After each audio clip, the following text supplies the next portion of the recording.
Bonsoir à toutes, bonsoir à tous et bienvenue à Istres, bienvenue sur Handball TV pour cette soirée de handball qui démarre avec cette 14e journée de l'Ikimoli Star League et un match ce soir que vous allez pouvoir suivre entre Istres et Créteil. C'est un choc dans la course au maintien entre Istres 15e et premier relégable et Créteil 14e, premier non relégable. C'est parti pour ce match entre Istres et Créteil. C'est un choc du bas de tableau, un match décisif dans la course au maintien entre Istres 15e et Créteil 14e l'an dernier.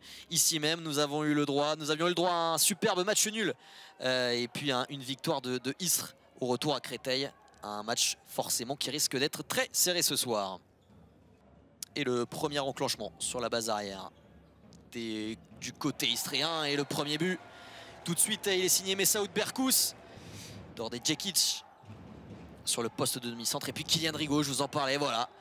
L'illustration directement. On a rendu le ballon au Cristolien. Et derrière la passe dans le dos, magnifique pour Valentin Aman. Et pour la première fois de la partie, c'est Créteil qui est devant. Superbe cette passe de Dordé Djekic. Sur cette tentative de Kylian Rigaud, ça passe au-dessus, même plus précisément. Et derrière la bonne sortie de Jandrić.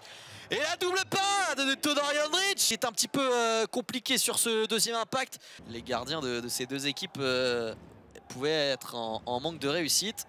3 arrêts déjà pour Todor Jandrić. Ouais, la bonne séquence avec le décalage jusqu'à l'aile.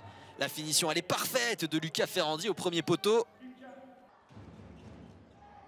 Mario Lopez qui retrouve Dordé Djekic. Thiago Ponciano dans une position de demi-centre et quand il n'est pas sur son poste d'arrière gauche, il ne se pose pas de questions, il canarde Thiago Ponciano dans son style caractéristique. Ah, il est dedans, Todor Jandrić.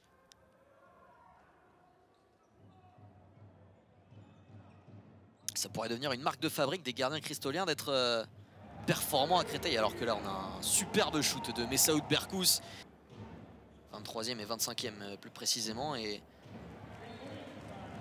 c'est difficile. Le beau but d'Andrea Parisini complètement couché avec le rebond. Côté Créteil. Ouais, le marché sifflé. Derrière la possibilité pour Johan Ledo qui va y aller tout seul. Oh, ça tape la barre. Oh, que c'est dur pour le gardien espagnol.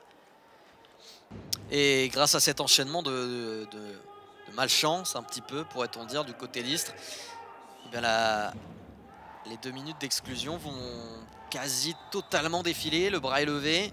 Il va rester 5 secondes. On va prendre le temps d'aller shooter, histoire que le gardien puisse revenir dans le but. C'est désormais le cas. On peut shooter. Kylian Rigaud qui a, avec la feinte, a enrhumé. Raphaël Cotter, c'est le duel à 7 mètres à venir entre Johan Ledo qui est chaud et Mario Lopez.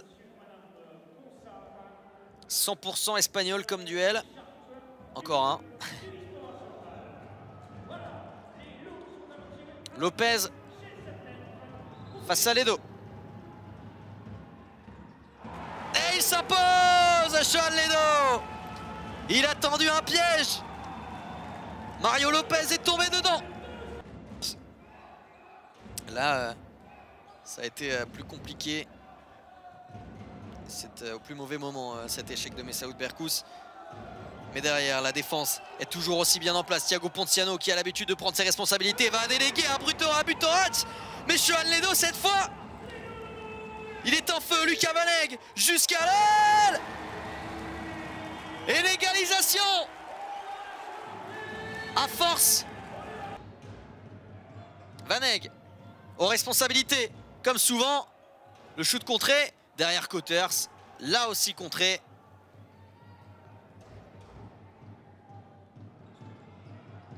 Oh, le kung fu, oh, exceptionnel.